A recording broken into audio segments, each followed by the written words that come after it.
अजीज दोस्तों, अस्सलाम वालेकुम, नमस्ते, सत श्री अकाल, जय जिनेंद्रा, गुड आफ्टरनून।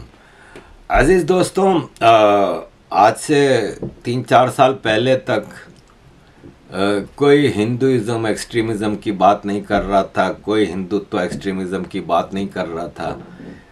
लेकिन अचानक ये जो हुआ है ना, इसके पीछे मेन कारण ये है कि आज हिंदू ने आवाज़ उठानी शुरू की है। अभी हथियार नहीं उठाए, खाली आवाज़ उठानी शुरू की है। 1000 साल से ज़्यादा हो गया इस कौम के ऊपर अत्याचार हो रहे हैं और ये चुपचाप बर्दाश्त कर रही थी। आज उसने सिर्फ आवाज़ उठाई है, आज वो सिर्फ सेल्फ डिफेंस की बात कर रहा है। हम सब जानते हैं कि इस देश में खुला ढुल्ला राज मिला हुआ था मुसलमानों को। मतलब आपको मैं पहले भी बता चुका हूँ कि कौन सा ऐसा मुझे देश दिखाते हैं जहाँ मुसलमान माइनॉरिटी में हों और 5 टाइम मेजॉरिटी को मस्जिद से अजान सुनाई जाए, जिसके अल्फाज ये हैं कि सिर्फ अल्लाह एक भगवान है सच्चा, बाकी कोई भगवान सच्चा नहीं है। कौन सा ऐसा देश ही बर्दाश्त करेगा? और आज भी कर रहे हैं, लेकिन स्टिल हिंदू को इंटॉलरेंट माना जा रहा है, हिंदुओं को एक्सट्रीमिस्ट माना जा रहा है। जबकि पत्थरबाजी इनके जब भी आप देख लें, दिवाली हो, होली हो, कोई राम जी का दिन हो, कोई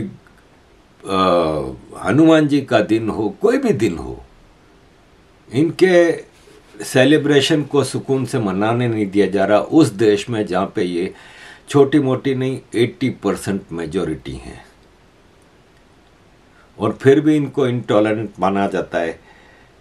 कहा जाता है कि मोदी जी की बीजेपी सरकार जो है वो हिंदुत्व एक्सट्रीमिज़म की सरकार है।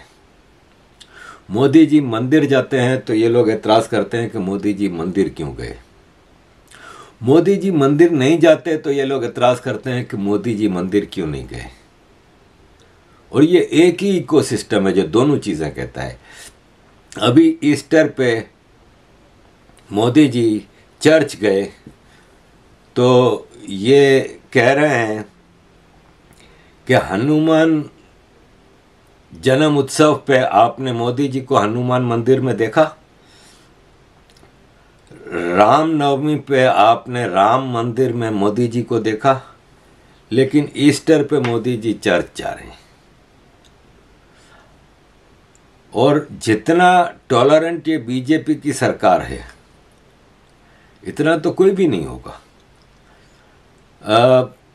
काजल हिंदुस्तानी को गिरफ्तार किया जाता है, नुपुर शर्मा जी के ऊपर केसेस बनते हैं, उनको हाइडिंग में जाना पड़ता है उस देश में जहाँ पे ये मेजॉरिटी है।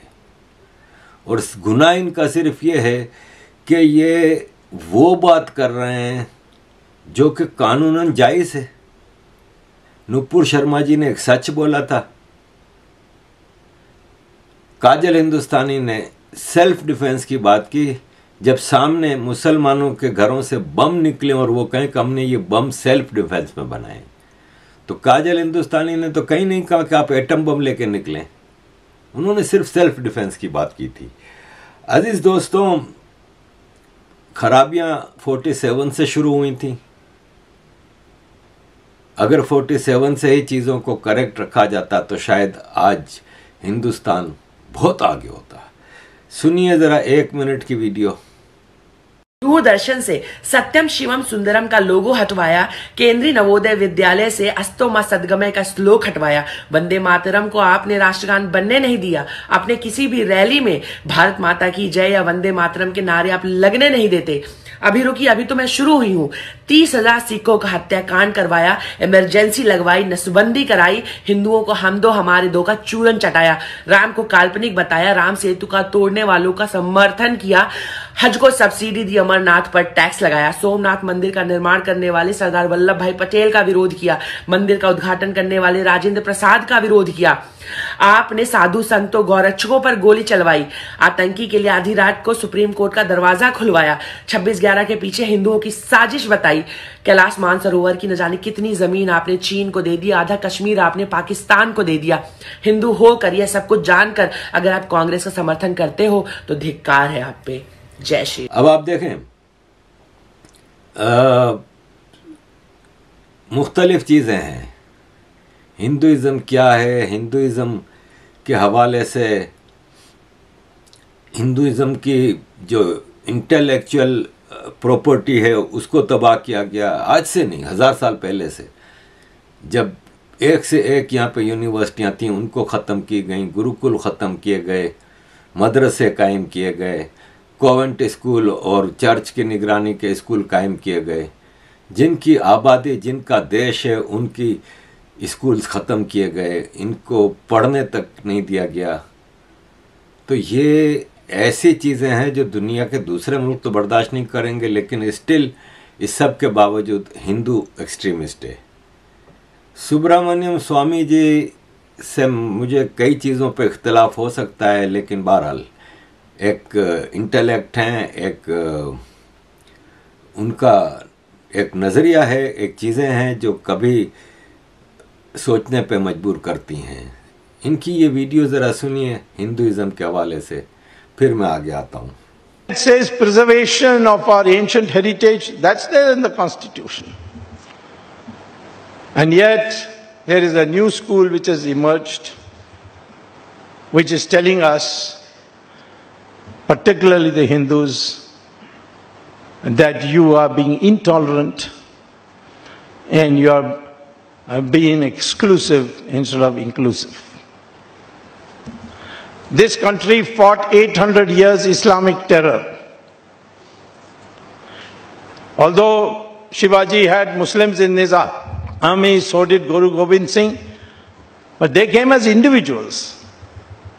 It was essentially a war between Hinduism and Islam. And the Islamic rulers made it absolutely clear. But the fight we never gave up. Iran was captured by Islam. When Iran was Zoroastrian, the Islamic forces went to Iran. It was called Persia in those days, conquered it. In 15 years, they converted 100% of the population of Iran to Islam. Neighboring country of Mesopotamia, Babylon, they conquered it in 17 years, they converted to 100% Islam. Egypt was conquered and Islam converted Egypt into 100% Islam in 21 years. The Christians conquered Europe and converted Europe into 100% Christian in 50 years. In India, 800 years of Islamic rule, 200 years of Christian rule, and yet we are 80% Hindu even today. But I also say that therefore today they are attacking us for what they call as intolerance. Hindu terror. But as far as Hindu terror is concerned, not one person has been able to say whether in the Vedas or in the Upanishads or in the Gita it says kill people who don't believe what you believe. So how can you call it Hindu terror when they are not quoting from any Hindu scriptures?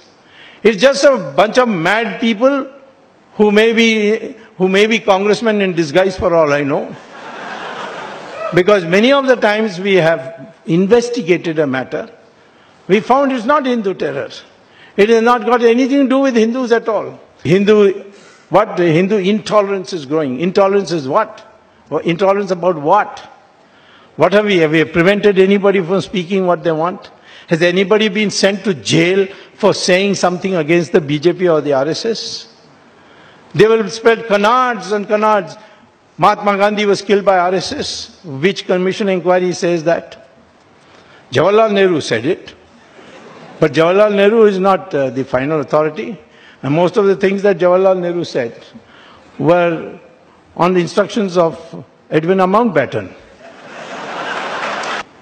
So therefore, today, Don't feel put down by those who say intolerance, lack of inclusiveness. What lack of inclusiveness?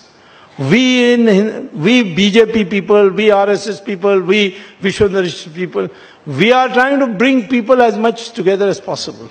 Why did we win the 2014 election and why we are going to win the 2019 election, 2024 election? It's because we are uniting the Hindus. The Congress strategy from beginning was divide the Hindus on caste basis, language basis, regional basis, and unite the minorities. We decided the process of Hindutva, we will try to unite the Hindus. In that, we also found that there were sections of the minorities who are ready to come with us. Women of the Islamic community said, if you remove triple talaq, we'll vote for you. And Ram Janmabhoomi will be for Ram Temple.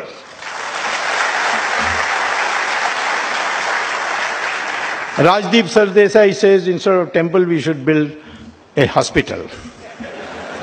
I'm not against building a hospital across Saryu River for the benefit of Rajdeep, but it will be called a mental hospital, not a physical. What we need today is every Hindu says, I am Hindu first, then only I am Brahmin, Kshatriya, etc. And those who can protect this heritage of Hindus will get preference over anything else. But this country must get back the glory of its old civilization, the united Hindu civilization in which others live as equal partners. And that is where you should be careful of those who intellectually try to overpower you to think what you are not, or not think what you are. You are all one people of this subcontinent called Hindustan, and we are one people. All these caste barriers and all are artificial. They were brought in originally for a different purpose of division of labor. We are one India. That is the way to defeat intellectual terrorism. That is the right way of going about it. Right means we may be called right-wing or anything, but the focus is the cultural renaissance of India. That is the right response. Thank you very much. अजीज दोस्तों, मुसलमानों को अपने आप को correct करना होगा। यहाँ पे मुसलमानों को उनके कम्युनल लीडर्स, कम्युनल लिखारी, उनके मुल्लाजात गलत राह पे लेके जा रहे हैं। वो दौर चला गया जब घोड़ों पे बैठ के मुल्क फतह किए जाते थे। आज घोड़ों का नहीं है दौर, आज जेट फाइटर्स का, ड्रोन्स का, सैटेलाइट्स का ये ज़माना है। वो आपके पास है नहीं। पत्थरों से आप अपने लिए ही कब्र खोद रहे हैं, क्योंकि पत्थरबाजी से आप सिर्फ आतंक कर सकते हैं, या बम बना के बम मारना, आग लगानी, ट्रेनों को आग लगाना, इन चीज़ों से सिर्फ आप आतंक पैदा कर सकते हैं। और फिर आपके साथ मजबूरन स्टेट को वो सलूक करना पड़ेगा जो चाइना में हो रहा है मुसलमानों के साथ, जो इज़राइल में हो रहा है, क्योंकि वो सुधरने को इज़राइल के मुसलमान तैयार नहीं है। आप लोगों को सुधरना होगा। ये जैसे एक मिसाल ले लें कि हिंदुओं के लिबास में 100 साल पुराने मज़ार को तबाह करने के लिए ये दो मुसलमान आए और पकड़े गए। क्या करने आए थे? मज़ार को तबाह करने के लिए इसलिए आए थे कि आतंक हो, मुसलमानों में गुस्सा आए, फिर पत्थरबाजी करें, आग लगाएं, सब कुछ करें। तो आपको मुसलमानों को अपने कम्युनल लिखारियों को गिरेबान से पकड़ना होगा और उनसे सिर्फ एक सवाल करना होगा कि जो आप प्रचार कर रहे हो वो आप प्रैक्टिस भी करते हो? जब आप बुर्के का प्रचार करते हो तो आपने बुर्का पहना है? आप तो स्विमिंग पूल में लेट के ट्वीट करते हो कि I stand with burqa, I stand with hijab. तो जब आप खुद जिस चीज़ पे बिलीव नहीं करते हो वो गरीब मुसलमानों के लिए क्यों? जब आपके कम्युनल लीडर्स अपने बच्चों को भेजें अमेरिका और यूरोप में पढ़ने के लिए, जब आपके बड़े बड़े मज़ारों के बच्चे अमेरिका और यूरोप में पढ़ते हों और रहते हों, तो आप उनसे पूछें ना कि आम मुसलमान को आप पत्थरबाजी पे क्यों लगा रहे हैं?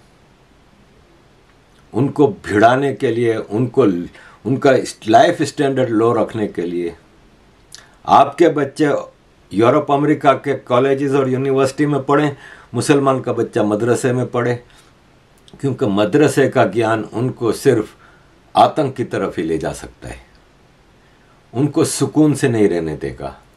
मदरसे का ज्ञान उनको नफ़रत की ज़िंदगी सिखाएगा और वो सारी ज़िंदगी फिर नफ़रत में ही गुजारता है। फिर उनका लाइफ स्टैंडर्ड इतना लो होता है कि वो उसी नफ़रत के अंदर ही बढ़ता जाता है। तो आम मुसलमानों को अपने बच्चों को टॉलरेंस की लेटेस्ट एजुकेशन की तरफ जाना होगा।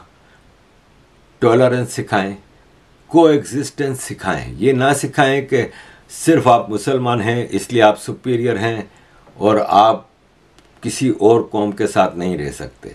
अगर आपकी ये सोच है तो फिर आप अपने बच्चे उठाएं, बोरिया बिस्तरा उठाएं और किसी मुसलमान देश की तरफ चले जाएं। ऑलरेडी आपने इस देश में से 2 टुकड़े काट के मुसलमानों के देश बना लिए, आप उधर चले जाएं, कहीं और चले जाएं।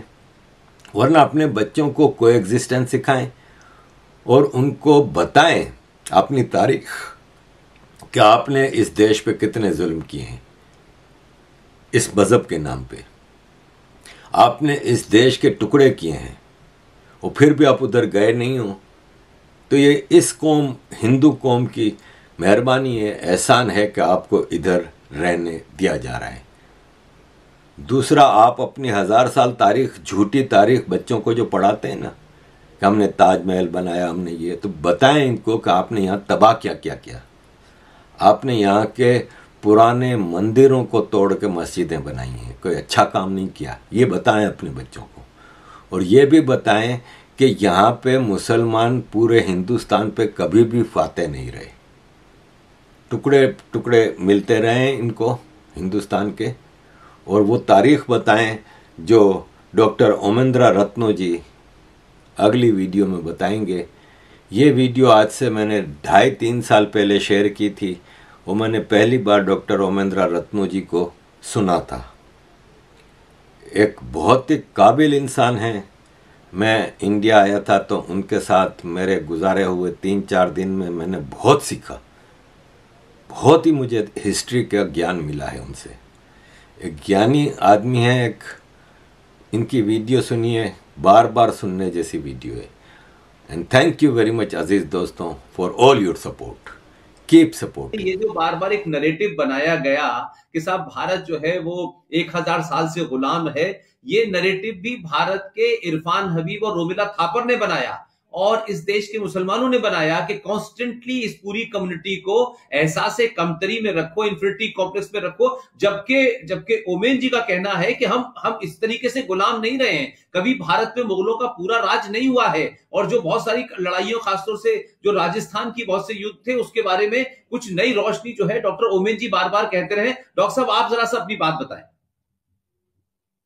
मैं जैसे निवेदन कर रहा था ललित भाई के आने से पहले कि महाराणा हमीर सिंह जी ने मोहम्मद बिन तुगलक को 6 महीने कैद करके रखा। इसी तरह महाराणा कुंभा ने मालवा के सुल्तान महमूद खिलजी को 6 महीने अपने यहां पर कैद करके रखा। महाराणा सांगा ने दिल्ली के सुल्तान इब्राहिम लोदी को जूते मार के गागरोन के युद्ध में पराजित किया। ऐसे दर्जनों युद्ध हुए जहां हिंदू राजाओं ने इन मलेच्छों को पराजित किया। और अगर सबसे प्रामाणिक बात जो कि हमसे बिल्कुल ही छुपा दी गई है, 7वीं शताब्दी में पहला इस्लामिक अटैक भारत पर हुआ मोहम्मद बिन कासिम के द्वारा, जब राजा दाहिर को मारा गया। हिंदू जनमानस के लिए ये बात अकल्पनीय थी कि किसी हारे हुए राजा की बेटी को दूसरा राजा भोगदासी बनाकर ले जाएगा।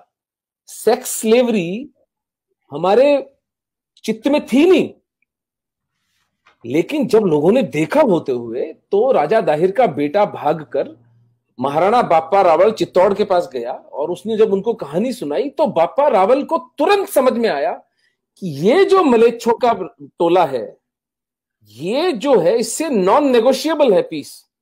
उन्होंने तुरंत प्रतिहार राजाओं के साथ और गुजरात के राजाओं के साथ एक हिंदू फ्रंट बनाया। ये मैं 7वीं शताब्दी की बात बता रहा हूं आपको, आज से 1300 साल पहले जोधपुर के पास अरब सेना का और राजपूतों की हमारी हिंदू सेना का संघर्ष होता है।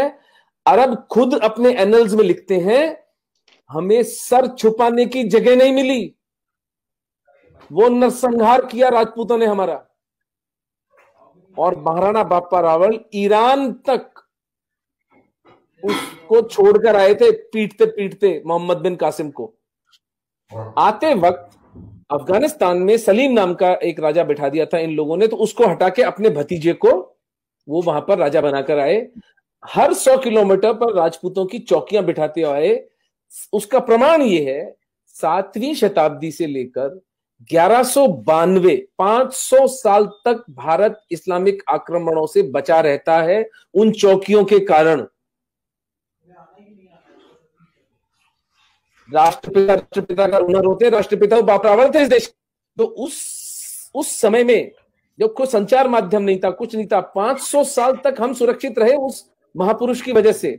और उसके बाद समर सिंह, महाराणा हमीर, महाराणा लाखा, कुंभा, सांगा, प्रताप, करण सिंह और राज सिंह, यानी पूरे हिंदुस्तान का ये जो राज परिवार है मेवाड़ का, मैं चुनौती देता हूं, पूरे मानव इतिहास में आपको ऐसा उदाहरण नहीं मिलेगा जो 1000 साल तक, 7वीं से लेकर 17वीं शताब्दी तक, महाराणा राज सिंह जी तक 1000 साल तक इस्लाम से खुली चुनौती ली है। जिस परिवार ने, एक परिवार ने, एक सिसोदिया परिवार ने 1000 साल तक, देखिए राजा भिड़ते हैं, जियो पॉलिटिक्स बदलती है, हार जीत तो होती है, युद्ध तो हारता है आदमी, युद्ध जीतता भी है। मैं जो एक पुस्तक लिख रहा हूं, मेवाड़ के महाराणा और उनका इस्लाम से प्रतिरोध, उसका शीर्षक है। तो उसमें मैंने जो एक चैप्टर जो है पूरा इस पर लिखा है कि द लाई कॉल्ड दिल्ली सल्तनत, दिल्ली सल्तनत नाम का झूठ, और मुगल एम्पायर भी झूठ ही था। देखिए एम्पायर जब होता है ना कहीं, तो वो क्या उसके मानक होते हैं, वहां कोई टैक्सेशन हो, वहां पर कोई आर्ट हो, कोई कॉमर्स हो, ट्रेड रूट्स हो, वहां के लोगों के क्या लिटरेचर पे कंट्रीब्यूशन था, आपको मिलता है कोई 150 साल के मुगलों के राज के अंदर? आपको सिवाय इसके कि कभी दक्षिण में रिबेलियन हो रहा था, कभी आसाम के अहोम कर रहे थे, कभी कलिंग में हो रहा था, कभी अफगानिस्तान में हो रहा था, कभी मेवाड़ में हो रहा था, कभी पंजाब में हो रहा था, कभी कश्मीर में हो रहा था, कभी सिंध में हो रहा था। ये सिर्फ इस देश को अन्य हिंदू राजाओं के साथ मिलकर मैनेज कर रहे थे, जिसको कि मुगल एम्पायर कहा गया। यानी झूठ की भी कोई सीमा होती है। और दिल्ली सल्तनत वॉज अ जोक। मेहरौली से लेकर और यमुना तक का राजा थे, और ये लुटेरे थे, ये कोई क्रिएटिविटी इनकी थी नहीं, मर्सनरीज थे, पैसे के लिए लोगों की हत्याएं करते थे, लोगों को मार डालते थे, स्त्रियों का शोषण इनका धंधा था। और हिंदुओं को ये बात अच्छी तरह समझ में आई, और हम कभी गुलाम नहीं रहे, एक क्षण के लिए हम गुलाम नहीं रहे। क्योंकि यदि अगर हम गुलाम 10 साल के लिए भी एक छत्र राज हो जाता इनका, तो एक भी हिंदू नहीं मिलता सर यहां पर।